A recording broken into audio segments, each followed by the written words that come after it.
Hello प्यारे बच्चों, आज हम करेंगे हमारी एसएसटी का चैप्टर नंबर 8 सभ्यता का आरंभ। अब सभ्यता क्या होती है? सभ्यता होती है जब कई सारे लोग एक साथ मिलकर रहना शुरू करते हैं, उसे सभ्यता कहा जाता है। तो चलिए शुरू करते हैं। पहला किसान। लगभग 10,000 वर्ष पूर्व हिमयुग का अंत हुआ। पिघलती हुई बर्फ से कई भागों में अत्यधिक पानी फैल गया। शीघ्र ही मनुष्य ने पशुओं को पालतू बनाना और खेती करना सीख लिया। खाने वाले और फल व सब्जी इकट्ठा करने वाले इन लोगों को यह ज्ञान हो गया कि यदि वह अनाज के बीज गीली जमीन पर बोएंगे तो कुछ महीनों में उनकी इसकी फसल तैयार मिलेगी। तो उनको क्या पता लगा कि अगर वो अनाज को बोएंगे तो फसल मिल जाएगी। इससे क्या होगा? अब उनको इधर उधर घूमना नहीं पड़ेगा खाने के लिए। उन्होंने जंगली गेहूं और जौ के बीज इकट्ठे किए और खेती शुरू की। पश्चिमी एशिया के प्रारंभिक खेती हुई। इस क्षेत्र में आज तुर्की, जॉर्डन और इराक स्थित है। किसानों ने भेड़, बकरी और सूअर जैसे जानवरों को पालना भी सीख लिया। उन्होंने सबसे पहले जानवर कौन से पालने सीखे? भेड़, बकरी और सूअर। और ये देखो यहाँ पे गेहूं की बाली, आपने देखी होगी गेहूं की बाली ऐसी होती है। नेक्स्ट पेज पे, पेज नंबर 59। कृषि की खोज का अर्थ था कि अब मनुष्य को भोजन की तलाश में इधर उधर घूमने की जरूरत नहीं थी। मनुष्य एक स्थान पर टिक कर रहने लगे और उन्होंने स्थायी मकान बना लिए। पहले किसानों ने पत्थर के औजारों, फिर धातु के औजारों और फिर तांबे के औजारों के शस्त्र बनाना भी सीख लिया। तब उनको इधर उधर घूमने की जरूरत नहीं पड़ी, तो वो एक जगह रहने लगे। अब एक जगह रहने लगे तो उन्होंने घर भी बना लिए अपने। फिर प्रथम नगर यानी शहर। कृषि की खोज से मानव एक स्थायी जीवन जीने लगा और गांव बसने लगे। धीरे धीरे ये गांव विकसित होकर नगर बन गए। सबसे पहले नगर किसी न किसी नदी किनारे किसलिए बसते थे? क्योंकि वहाँ पे पानी वगैरह आसानी से मिल जाता था खेती करने के लिए और खाने पीने के लिए, बाकी कामों के लिए। जैसे जैसे इन नगरों में रहने वाले लोगों की संख्या बढ़ती गई, वैसे वैसे सड़कों विकास प्रणाली का विकास हुआ। नगरों में आपसी व्यवहार भी होने लगी। तो लोग बढ़ने लगे तो वहाँ सड़कें बनी तो वहाँ पे नालियाँ बनी और पानी की पाइपें बिछी, पानी के लिए हैंडपम्प वगैरह बनने लगे। पानी कैसे कैसे घरों में पहुँचेगा ताकि सबको नदी के पास ना जाना पड़े। प्रथम सभ्यताएं। तो स्टार्टिंग में जब लोग रहने लगे तो वो सभ्यताएं थी, उनके बारे में। खेती करने से पहली बार मनुष्य के पास इतना अनाज था जो बड़े जनसमूह के लिए पर्याप्त हो। अपने लिए अन्न उगाने की आवश्यकता नहीं थी। कुछ लोग शिल्पकार बन गए। उन्होंने घड़े और बर्तन बनाए जिनमें किसान पानी और अनाज रखते थे। उन्होंने सुंदर जेवर और लकड़ी का सामान भी बनाया। अब जब खेती करने लगे तो इतना अनाज हुआ कि अब सबको करने की जरूरत ही नहीं है। तो क्या किया? कुछ ने कहा कि हम एक काम करते हैं, हम इन अनाज को रखने के लिए बर्तन बना लेते हैं। फिर जब पानी का काम शुरू हो गया, नदी उन्होंने जल निकास प्रणाली बनाई, तो कुछ लोगों ने सोचा कि हम एक काम करते हैं, हम घड़े बना लेते हैं, पानी भर के रख लेंगे। क्या जरूरत है बार बार पानी नदी से लेकर आने के लिए और फेंकने के लिए, नदी पे जाने के लिए हम घड़े बना लेते हैं। इस तरीके से लोगों ने सामान बनाना शुरू करा। फिर जेवर बनने लगे, फिर लकड़ियाँ के सामान बनने लगे। लोहारों ने किसानों की आवश्यकता अनुसार औजार बनाए। उन्होंने शस्त्र भी बनाए। इसके बदले में वे अनाज लेते थे। इन्हें सुनियोजित ढंग से रखने के लिए नियमों की आवश्यकता थी। यह प्रथम सभ्यताएं थी जो एशिया और अफ्रीका में पनपी। तो किसानों को अब खेती करनी थी तो उनको भी सामान चाहिए, हल चाहिए थे। तो कुछ लोगों ने औजार बनाने शुरू करे।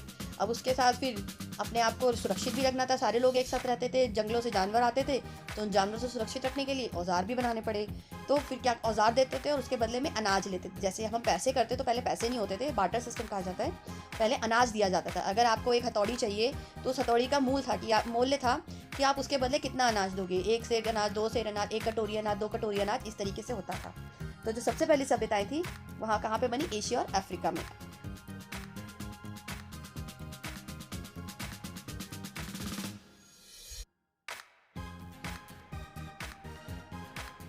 डैश में प्रारंभिक खेती हुई। कहाँ पे हुई थी? हमारी पश्चिमी एशिया में।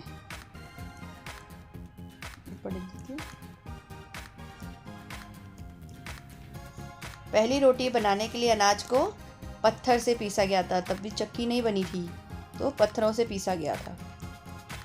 पहले किसानों ने डैश के औजार और फिर डैश के शस्त्र बनाना सीख लिया। किसके औजार? लोहे के और तांबे के। ठीक है। कृषि की खोज से मानव एक जगह टिक कर रहने लग गया था, इधर उधर घूमता नहीं था। डैश ने किसानों की आवश्यकता अनुसार औजार बनाए। लोहार ने अगर आप चैप्टर दोबारा पढ़ेंगे तो आपको सारे आंसर इसमें मिल जाएंगे। ठीक है, आगे बढ़ते हैं। प्रथम सभ्यता सुमेर। पहली सभ्यता कौन सी थी? सुमेर। उसके बारे में बता रहे हैं। प्राचीन सभ्यताओं में से एक सभ्यता मेसोपोटामिया वर्तमान इराक में टिग्रिस और यूफ्रेटिस नदियों के बीच उपजाऊ जमीन पर पनपी। पहली सबसे पहले लोग कहाँ जाके बसे? टिग्रिस और यूफ्रेटिस नदी के बीच में, क्योंकि नदियों के आसपास की ज़मीन बहुत उपजाऊ होती है, क्योंकि जब उनमें पानी ज़्यादा होता है तो पानी बाहर निकल के ज़मीनों पे आता है, वो उसको उपजाऊ बना देता है। इस तरीके से यहाँ रहने वाले लोग सुमेरियन कहलाते थे, क्योंकि वहाँ पे लोगों को सुमेरियन कहा जाता है। सुमेर शहर में रहने वाले थे, उस जगह का नाम सुमेर था। यद्यपि यहाँ की जलवायु गर्म और शुष्क थी, यहाँ की उपजाऊ जमीन कृषि के लिए उत्तम थी। किसानों ने शीघ्र ही नदियों से खेतों की सिंचाई के नहरें बनाना सीख लिया। यहाँ पे मैप दिया हुआ है, अगर आप उसको ध्यान से देखेंगे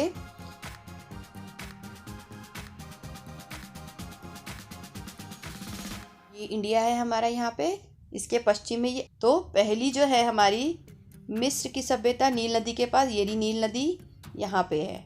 दूसरा है सुमेरियन और टिग्रिस, येरी सुमेरियन और टिग्रिस नदियाँ हैं, इनके बीच में बनी। तीसरी हड़प्पा सभ्यता हमारी सिंधु नदी, ये वाली सिंधु नदी है इसके पास। और चौथी है चीन की शांग सभ्यता, पीली नदी, ये रही चीन में, यहाँ पे चीन है ना, यहाँ पे बसी। तो ये 4 सभ्यता है हमारी, 1 2 3 4, ये वाली हमारी 4 सभ्यता है। आगे पढ़ना शुरू करते हैं। बहुत सी ऐसी चीज़ें जिनसे हम आज परिचित हैं, उनका आविष्कार लगभग सुमेरियन वासियों द्वारा ही किया गया था। सुमेर वासियों ने पहला कैलेंडर, अंक प्रणाली, प्रथम लिपि और प्रथम विद्यालय आरंभ किए। कुम्हार के पहिए को उन्होंने पहली बार वाहन के पहिए की तरह इस्तेमाल किया। सुमेर धातुओं की पहली बार टिन और तांबे के मिश्र से कांसे का उत्पादन किया। उन्होंने लोगों के लिए नियमों के एक प्रणाली का आरंभ किया। सुमेरवासी अच्छे गणितज्ञ और ज्योतिष थे। वह पहले मानव थे जिन्होंने 1 घंटे को 60 मिनटों में विभक्त किया। तो जो भी हमारी प्रणाली है, देखिए कितनी सारी प्रणाली आई। कैलेंडर आया हमारा, अंक प्रणाली आई कि हमारा नंबर सिस्टम जो है हमारा, और लिपि यानी हम जो लिखते हैं वो, प्रथम स्कूल, और पहिए का इस्तेमाल, को मिश्र करना, ठीक है, और नियम बनाना, ये और टाइम का, ये सारी चीज़ें उन्होंने ही स्टार्ट की थी, पर उसको बाद में डेवलप किया गया। युद्धों की वजह से सुमेर की सभ्यता खत्म हो गई। क्या हुआ? लड़ाइयाँ बहुत होती, क्योंकि नई नई सभ्यता थी, लोगों को रहना तो आता नहीं था, तो उनमें लड़ाई होनी शुरू हो गई थी। परंतु भारत, मिस्र और चीन की सभ्यता मैप में दिया हुआ है कि किस किस ने कौन कौन सी सभ्यता आई थी। तो जब सुमेर की सभ्यता खत्म हुई तो भारत, चीन और मिस्र की सभ्यताओं का जन्म हुआ। किनारे बसी थी। मिस्र सभ्यता नील नदी के किनारे, हड़प्पा सभ्यता सिंधु नदी के किनारे और चीन की शांग सभ्यता पीली नदी के किनारे विकसित हुई। और सारी नदियों के किनारे ये विकसित हुई थी ताकि सिंचाई वगैरह करनी आसान हो। अभी हमारे फिर से रिक्त स्थान है पेज नंबर 62 पे। तो पहला है सुमेरियन, कौन से शहर के? सुमेर है। सुमेर वासियों ने पहला डैश डैश प्रथम डैश और प्रथम डैश आरंभ किया। तो पहला कैलेंडर था, पहला विद्यालय, प्रथम लिपि और प्रथम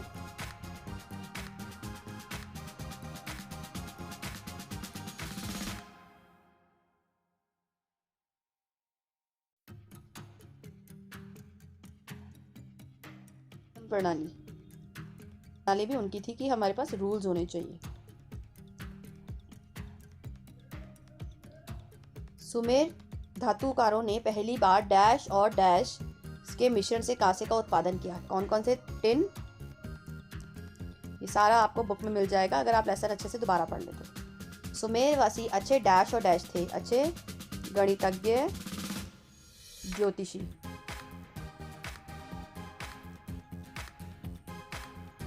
ठीक है, आगे पढ़ते हैं। अब है मिस्र की सभ्यता के बारे में।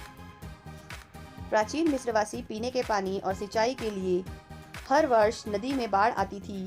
इससे नदी के किनारों को उपजाऊ मिट्टी जमा हो जाती थी। किसान रोटी और बियर के लिए जौ, कपड़े के लिए फ्लैक्स, फल और सब्जियां उगाने लगे। उन्होंने मवेशी और भेड़ पालना। जैसे जैसे बसेरे बढ़ते गए, इन बसेरों ने राज्यों का रूप लिया जिसका एक राजा था। प्राचीन अपने राजाओं के लिए बड़े बनाते थे, जिन्हें पिरामिड कहते हैं। यह लोग मरणोपरांत जीवन पे विश्वास रखते थे। ये मकबरे में राजा के मृत शरीर के साथ वे सारी चीजें रख देते थे जो अगले जीवन में के लिए आवश्यक समझते थे। इन चीजों से वैज्ञानिकों को इन हजारों वर्ष पुरानी सभ्यताओं के बारे में पता चला। आपने पिरामिड्स के बारे में पहले सुना ही होगा कई बार। यहाँ पे बना हुआ है। इसमें क्या करते थे मिस्रवासी, उनके जब सभ्यता बढ़ने लगी, लोग बढ़ने लगे, तो राज्य बन गए, नगर बन गए और उन राज्यों के राजा होने लगे। राजाओं के साथ क्या किया जाए, जब वो मर जाते थे, उनकी डेथ हो जाती थी, तो उनको पिरामिड में दफना देते थे, लिटा देते थे। उनके साथ वो सारी चीज़ें रखते थे जो उनको उनको लगता था कि जब राजा दोबारा जन्म लेंगे तो उनको चीज़ों की जरूरत पड़ेगी, तो वो सारी चीज़ें, सोना चांदी, खाने की चीज़ दोबारा पैदा हुए तो उनको सारी चीज़ें मिल सकें। ये उनका प्यार करने का तरीका होता था कि हम अपने राजा को इतना प्यार करते हैं, इतना मानते हैं। उन्हीं चीज़ों की वजह से जब खुदाई की गई, मेरा पिरामिड्स के अंदर जाके देखा गया, उन्हीं चीज़ों की पता चला कि ऐसे हुआ करता था इतने सालों पहले और कौन कौन सी चीज़ें उनको इस्तेमाल करते थे। अब है हड़प्पा सभ्यता। 5000 वर्ष पूर्व प्राचीन भारत में सिंधु नदी के किनारे, जो पाकिस्तान में है, वर्तमान पाकिस्तान में है, हड़प्पा सभ्यता विकसित हुई। यह मिस्र और सुमेर दोनों नदी से अधिक विकसित थी। हड़प्पा, मोहनजोदाड़ो और लोग शहर बहुत बड़े थे। मोहनजोदाड़ो में 40,000 से भी अधिक लोग रहते थे। प्रत्येक शहर में एक पहाड़ की चोटी पर महत्वपूर्ण भवनों का समूह था। ये सार्वजनिक स्नानघर और अनाज के गोदाम थे। हड़प्पा की गलियां सीधी थी, इनमें मकानों की कतारें थी। इनमें से कुछ इमारतें 2 मंजिल भी थी। बड़े मकानों में पीने के पानी के कुएं थे। मोहनजोदाड़ो के लोगों ने पहली बार जल निकास प्रणाली की व्यवस्था की। मकानों में स्नानघर व शौचालय भी थे। घर की नालियां, घर का गंदा जल गली वाली नाली में ले जाती थी। मोहनजोदाड़ो और हड़प्पा के लोगों की लिखने की भी अपनी पाली थी। इनके लेखन कला के उदाहरण मिट्टी की पट्टियां मोहरों के रूप में इस्तेमाल की जाती थी। वैज्ञानिकों का मानना है कि ये मोहरें व्यापारियों द्वारा कपास के गट्ठे या अनाज के बोरों पर चिन्ह लगाने के लिए प्रयोग में लाई जाती होंगी। ऐसा भी समझा जाता है कि भूकंपों और बाढ़ों या महामारियों के कारण मोहनजोदाड़ो और लोथल सभ्यताएं नष्ट हो गई। अब देखो ये कितना सिस्टमैटिक था यहाँ पे हमारा जो इसमें है हड़प्पा की सभ्यता। मोहनजोदाड़ो में बड़े बड़े मकान, गलियाँ सीधी बिल्कुल, और कुएं बने हुए थे, नालियाँ बनी हुई थी, और ज़मीन के नीचे जैसे हमारी आजकल सीवर लाइन होती है वैसे बनी हुई थी। और इनकी अपनी राइटिंग थी, ये प्रॉपर है कि हम इस तरीके से लिपि थी इनकी। और जो ये लोग व्यापार करते थे वो अपने मोहरे लगाते थे। बहुत अच्छा सिस्टम था जो कहा जाता है हड़प्पा और मोहनजोदाड़ो को। यही समझा जाता है कि शायद भूकंप या बाढ़ या किसी महामारी, जैसे कि आजकल हमारी कोरोना चल रही है, हमने तो कंट्रोल कर लिया, हमारे पास इतनी टेक्नोलॉजी है। उस टाइम पे टेक्नोलॉजी नहीं थी, तो इससे हो सकता है कि ऐसी कोई बीमारी आई हो जिसकी वजह से वो कंट्रोल नहीं कर सके और वो सभ्यता नष्ट हो गई। प्राचीन चीन। शांग नाम की प्राचीन चीन सभ्यता पीली नदी घाटी के आसपास विकसित हुई थी। रेशम के वस्त्रों और ईंट, मिट्टी और लकड़ी के भवन बनाने में की शुरुआत की। प्राचीन चीन के लोग कांसे की धातुएं बनाने में निपुण थे। शहरों में घोड़ों से खींचे जाने वाले रथों का प्रयोग किया जाता था। इन लोगों ने भी अपने राजाओं के लिए मकबरे बनाए, क्योंकि यह भी मिस्रवासियों की तरह ही मरणोपरांत जीवन में विश्वास थे। राजाओं के मकबरे में राजा के मृत शरीर के साथ नौकरवाहियों और जानवरों के मृत शरीर और अगले जन्म में काम आने वाली चीजें रखी जाती थी। ये भी वैसे ही करते थे सारी चीजें। ये तो नौकरों सिपाहियों को भी रखते थे। और एक तो आपने देखा काफी मशहूर है, उन्होंने क्या किया है, बहुत सारे टेराकोटा यानी मिट्टी और लकड़ी के बुरादे को मिला करके पूरी की पूरी सेना उन्होंने अपने राजा के साथ दफनाई थी कि वो जब जीवित होंगे तो उनको सेना की जरूरत होगी ताकि वो अपने राज्य को दोबारा प्राप्त कर सके।